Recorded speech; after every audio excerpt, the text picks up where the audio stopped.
I think it kind of linked into what we were saying before about, women will always get commented or judged on, how they look and something like that. But all I'd say is, I think the thing that shocked me the most is how much, and it's probably all the hormones in my body, but how I've accepted all of the changes really well and mentally felt like I've coped with it extraordinarily well. I think if you people maybe out there who are listening who are considering or trying to get pregnant or think it's going to bump in the road for performance or whatever they do, I mean, you have all these natural worries, but when you're there, I think I'm not saying I've enjoyed pregnancy per se, but I've really enjoyed how mentally I've adjusted to it and how I seem to be a much more softer and forgiving person on myself.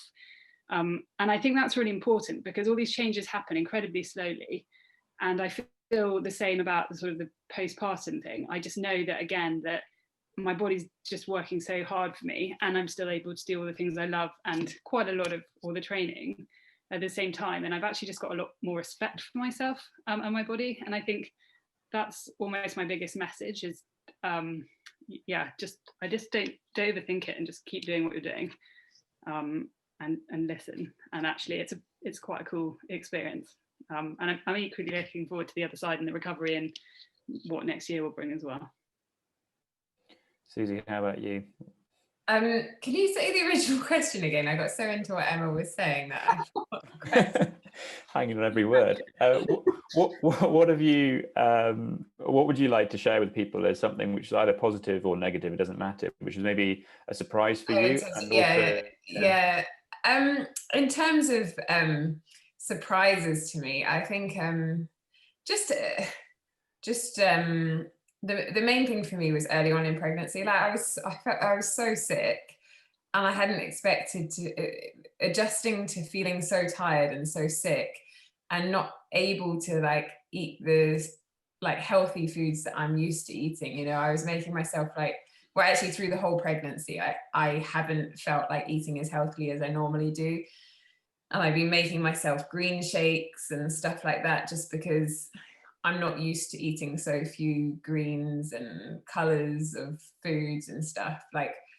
It was mainly in the first trimester that I've almost got that nausea back now. So I'm back to sort of making smoothies and stuff with the veggies that I normally eat.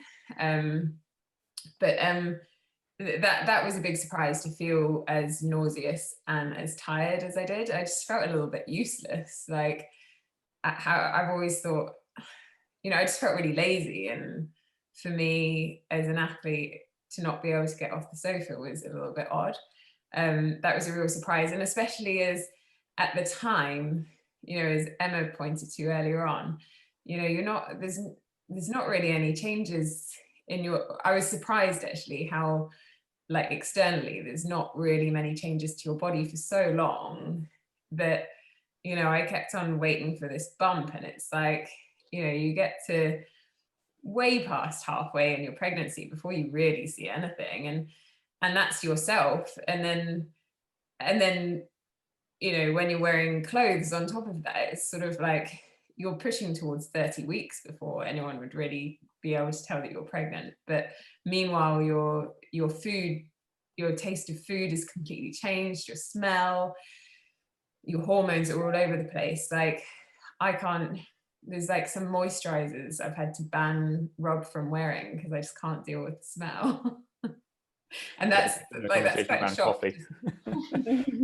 Completely different things, but when your body's not showing, it feels a bit weird for your whole world to be turned upside down when you don't even look pregnant.